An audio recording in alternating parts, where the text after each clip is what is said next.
ఇంటి యొక్క ఇటుకలే స్ట్రాంగ్ ఉన్నాయి అనుకోండి, ఇల్లు స్ట్రాంగ్ ఉండకుండా ఏమవుతుందండి అది. సో ఈ డివైస్ మన బాడీలో సెల్స్ ని ఎలా ఆరోగ్యంగా మెయింటైన్ చేస్తుంది, ఎక్కడ పనిచేస్తుందో తెలుసుకున్నాం. ఇప్పుడు లాస్ట్ పాయింట్, మన బాడీలో ఈ డివైస్ ఆ సెల్ ని అనారోగ్యంగా ఉంచడానికి ఎలా పనిచేస్తుంది, ఇది కావాలి.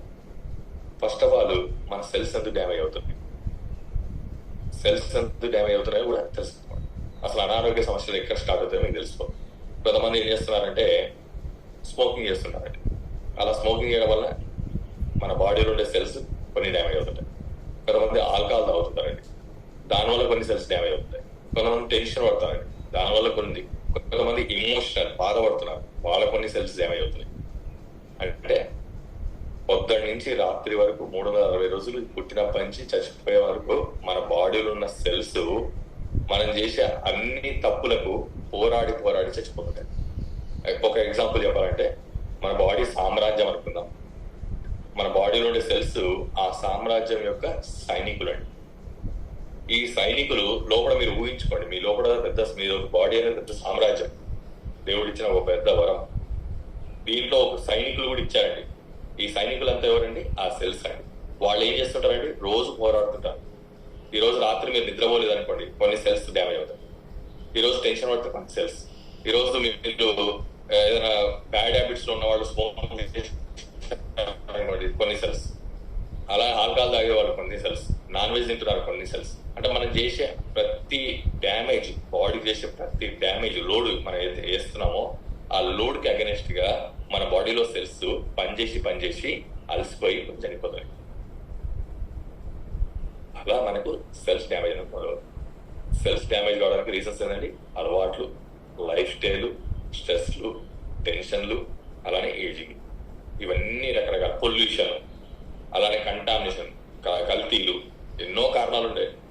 ఈ కారణాలకు మన బాడీ రోజు నిత్యం పోరాడుతూనే ఉంటుంది. ఆ పోరాడి లోపల ఉన్న సెల్స్ డ్యామేజ్ అవుతుంది. ఇది యాక్చువల్ గా మన బాడీ సెల్స్ డ్యామేజ్ అయ్యే రీజన్. మరి ఈ సెల్స్ ని ఎట్లా ప్రొటెక్ట్ చేయాలి? ఇవన్నీ మార్చగలుగుతామా మనం? పొల్యూషన్ మార్చగలుగుతామా? ఇప్పుడు కల్తీని మార్చగలుగుతున్నామా? కొన్ని టెన్షన్ ఆపగలుగుతామా? టెన్షన్ పడొద్దని చెప్పడం ఈజీ, టెన్షన్ పడకుండా ఉండడం కష్టం. అయ్యో బాబు నాకు 500 కోట్లు పోయాయిరా బాబు, లేదా ₹1 కోటి పోయాయి, లాస్ అయ్యాను, టెన్షన్ పడకు, రిలాక్స్గా ఉండు అంటే పోగొట్టుకుంది నేను. నా ₹1 కోటి పోయా బాబు, నీకు చెప్పడానికి ఈజీగా ఉంటుంది, టెన్షన్ పడొద్దని. నేను టెన్షన్ పడకుండా ఎలా ఉండగలుగుతాం? నా మొత్తం జమ చేసినప్పుడు డబ్బులు పోయాయిగా అంటే సిచ్యువేషన్ లో మనం టెన్షన్ పడతాం, తప్పదు, మానవ సహజం. ఆ టెన్షన్ ఎట్లా అవాయిడ్ చేయాలి చెప్పలేదు. లాస్ట్ బట్టి టెన్షన్ లో వెళ్తారు, డిప్రెషన్ వెళ్తారు, కొంతమంది సూసైడ్ కూడా చేసుకున్న వాళ్ళు ఉంటారు. అంటే ఆ పరిస్థితి. మరి ఇలాంటి పరిస్థితుల్ని మనం మారవలేము, పొల్యూషన్ మారవలేము, అలవాటు మార్చుకోలేకపోతున్నాము. మరి ఎలా మన సెల్స్ ని కాపాడాలి?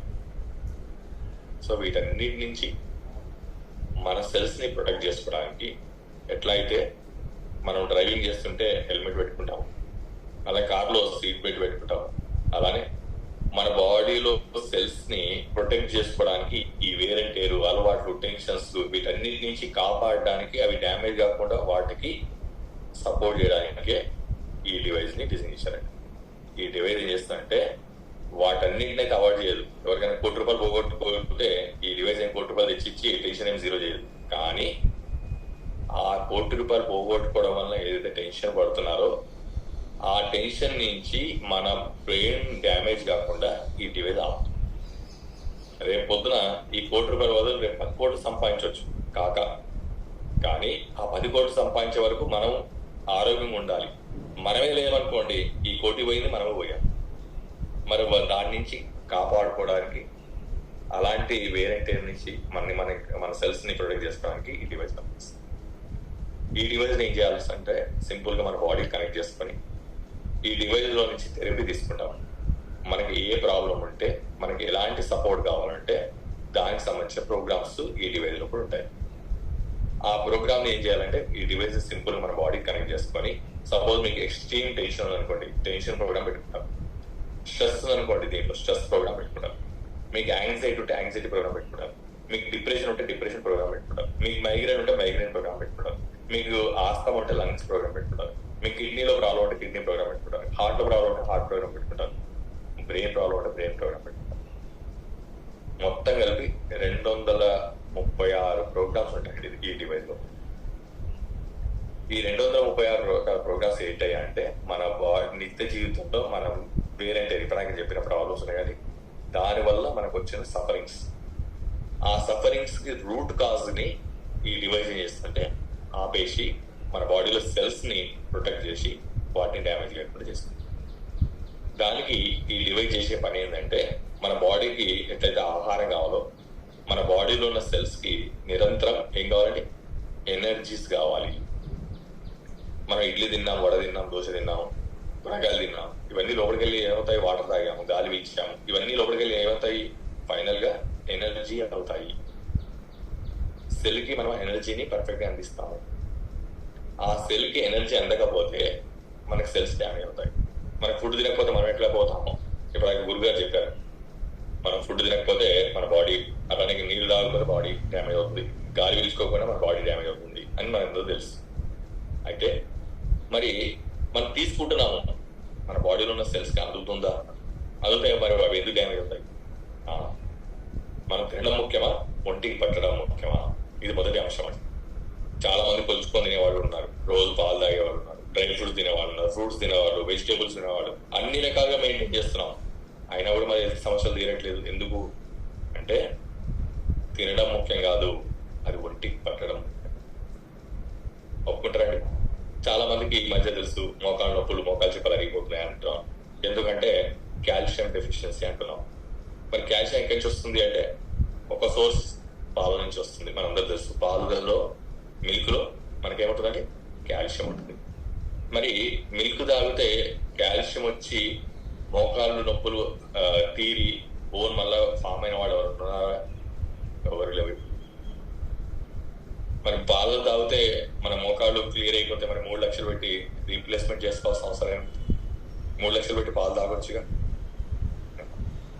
మరి పాలు తాగుతున్నా కూడా కాల్షియం పట్టట్లేదు. మరి రీజన్స్ రెండు చెప్తాం. మళ్ళీ పాలు కల్తీ, మన బాడీ కల్తీ అని తీసుకున్నా సరే మన బాడీ దాన్ని మార్చుకోలేకపోతుంది, బాడీకి తగ్గ న్యూట్రియంట్స్ ని కన్వర్ట్ చేసుకోలేకపోతుంది.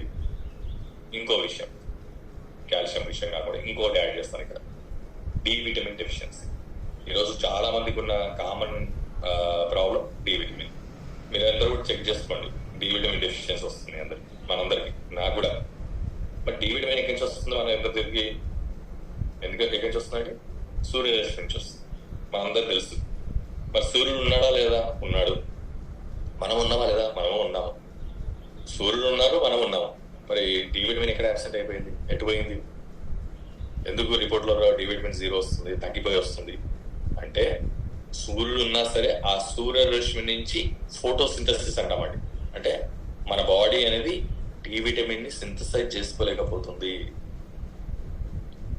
దాని రీజన్స్ చాలా ఉన్నాయండి, అది పెద్ద టాపిక్.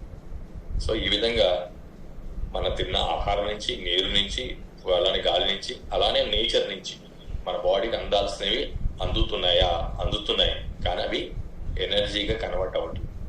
మన బాడీ మార్చుకోలేకపోతుంది. రీజన్ చాలా ఉన్నాయి. సో ఈ డివైడ్ చేసే మొదటి పని తెలుసా అండి, ఇప్పుడు మనం తిన్న ఆహారం నుంచి, నేచర్ నుంచి మన బాడీకి కావాల్సిన నీళ్ళని, న్యూట్రియంట్స్ ని ఎనర్జీ కింద మార్చిస్తుంది మన సెల్స్. ఎనర్జీ కన్వర్షన్ మొదటి స్టెప్ ఈ డివైడ్ చేసే పని మన బాడీలో. అంటే ఈ డివైస్ పెట్టుకుంటే కాల్షియం రాదండి, పాల నుంచి కాల్షియం వస్తుంది. ఈ డివైస్ పెట్టుకోగానే డి విటమిన్ రాదండి, సూర్యరశ్మి నుంచి డి విటమిన్ వస్తుంది. కానీ ఇది ఏం చేస్తుందంటే దాన్ని ప్రాసెస్ చేసి మన బాడీలో సెల్స్ కి అందిస్తుంది. ఆ విధంగా మన బాడీ యొక్క సెల్ఫ్ మెకానిజానికి సపోర్ట్ చేస్తుంది ఎనర్జీ కన్వర్షన్. ఇది మొదటి పాయింట్ అండి ఈ డివైస్ చేసే పని.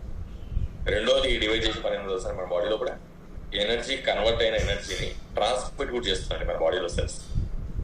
ఎనర్జీ ట్రాన్స్మిషన్ అంటాం. ఎనర్జీ ట్రాన్స్మిషన్ అంటే ఎట్లయితే మనకు బయట ట్రాఫిక్ జామ్ ఉందో మన బాడీలో కూడా ట్రాఫిక్ జామ్ ఉందండి. మనందరూ తెలుసు అండి, హైదరాబాద్ లో మనందరికి ట్రాఫిక్ జామ్ ఎక్కువ, ముంబైకి పోతే ఇంకా ఎక్కువ, ఢిల్లీకి పోతే ఇంకా ఎక్కువ ట్రాఫిక్ జామ్. అంటే ఏమైంది, ప్లేస్ అంతే ఉంది, మనుషులు విరిగిపోయారు. అట్లానే మనం పుట్టినప్పటి నుంచి ఇప్పటి వరకు గాలి ద్వారా, నీరు ద్వారా, ఆహారం ద్వారా ఎన్నెన్నో లోపలికి నింపుతున్నాం. ఆ నింపిన దాంట్లో మంచి ఉంది, చెడు ఉంది.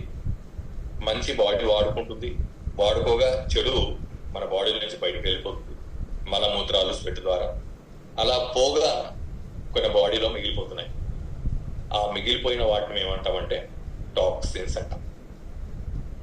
ఎప్పుడైతే టాక్సిన్స్ మన బాడీలో అక్యుములేట్ అయిపోయాయో, సెల్ కి మధ్య ఇవన్నీ కూడా అక్యుములేట్ అయిపోతే ఆ టాక్సిన్స్ అడ్డుపడితే ఎనర్జీ ఎట్లా ట్రాన్స్మిట్ అవుతుంది?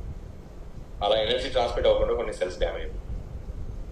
మరి ఈ టాక్సిన్స్ అన్నింటినీ బైపాస్ చేసి ఈ డివైజ్ ఏం చేస్తుందంటే ఏ సెల్కి అయితే ఎనర్జీ అవసరమో ఆ సెల్కి ఎనర్జీని అందిస్తుంది. ఇది రెండో పని అండి ఈ డివైజ్ చేసే పని. ఫస్ట్ మనం తీసుకున్న దాని నుంచి ఎనర్జీగా మార్చడం, రెండో పని ఆ మారిన ఎనర్జీ మన బాడీలో ఉన్న ప్రతి సెల్కి అందేయడం. ఇది రెండో పని. ఇంకా మూడో పని ఈ డివైజ్ చేసేది ఉందండి. ఆ మూడో పని ఏమో తెలుసా అండి? ఆ ఎనర్జీని మన బాడీలో స్టోర్ చేసి పెట్టాం. అంటే మన బాడీలో సెల్స్ కి ఆ ఎనర్జీ స్టోరేజ్ కెపాసిటీ ఉంటుందండి. అంటే ఫర్ ఎగ్జాంపుల్ ఇప్పటిదాకా గురూజీ గారు చెప్పారు, ఏమని చెప్పారు? మనం ఒక 2 రోజులు తినకున్నా సరే, 3 రోజులు 72 hours తినకున్నా సరే ఉంటాము. మరి 72 గంటలు ఎలా ఉండగలిగాము ఫుడ్ లేకుండా? అంటే ఆల్రెడీ మనం తిన్న ఆహారంలో ఉన్న ఎనర్జీని మన బాడీలో సెల్స్ ఏం చేస్తాయి? స్టోర్ చేసి పెట్టుకుంటాయి. అలా స్టోర్ చేసుకొని పెట్టుకొని మనం తినకున్నా సరే మన బాడీని గడుపుతూ ఉంటాయి. అయితే అట్లానే మన బాడీలో సెల్స్ ఏం చేస్తాయంటే స్టోర్ చేసి పెట్టుకుంటాయి. దాన్ని ఏజింగ్ అంటాం. ఎట్లయితే మన ఏజ్ పెరిగిపోతుంటుందో ఆ స్టోరేజ్ కెపాసిటీ అనేది తగ్గిపోతుంది. ఈ డివైస్ చేసే లాస్ట్ పని ఏంటంటే మన బాడీ యొక్క సెల్ యొక్క స్టోరేజ్ కెపాసిటీ పెంచిస్తుంది. దీనికి ఒక చిన్న ఎగ్జాంపుల్ చెప్తాను, అందరికి కామన్ గా అర్థం. మనం ఒక కొత్త మొబైల్ కొనుక్కున్నామండి, దాన్ని ఛార్జింగ్ పెట్టాం. ఏమవుతుంది? ఒకసారి ఛార్జింగ్ పెడితే 2 నుంచి 3 రోజులు వాడుకోవచ్చు. కొత్త మొబైల్ వాడగా ఒక 2 years తర్వాత అదే మొబైల్ 1 day ఛార్జింగ్ ఉంటుంది. అదే మొబైల్ కంటిన్యూగా వాడుకుంటూ వెళ్ళారనుకోండి, 3 years తర్వాత ఏమవుతుందో తెలుసా? మీరు ఛార్జింగ్ లో పెట్టుకుని మాట్లాడాలి. ఛార్జింగ్ తీస్తే ఛార్జింగ్ అవుట్ అయిపోతుంది. ఇది మన అందరికి తెలుసు. మరి కొత్త మొబైల్ కి పాత మొబైల్ తేడా ఏంటంటే, కొత్త మొబైల్ ఛార్జింగ్ అనేది ఎక్కువసేపు ఉంది, పాత మొబైల్ ఛార్జింగ్ కెపాసిటీ తగ్గిపోయింది. అక్కడ ఛార్జర్ మార్చుతామా లేదా మొబైల్ మార్చుకుంటాం. మరి బాడీలో సెల్స్ మారగలుగుతామా? ఛాన్సే లేదు. మరి వాటి యొక్క స్టోరేజ్ కెపాసిటీ మళ్ళీ ఏం చేయాలండి? మెయింటైన్ చేయాలి. సో ఈ డివైడ్ చేసి ఇంకొక పని ఏదో తెలుసా అండి, మన బాడీలో సెల్ యొక్క స్టోరేజ్ కెపాసిటీ పెంచేస్తాం.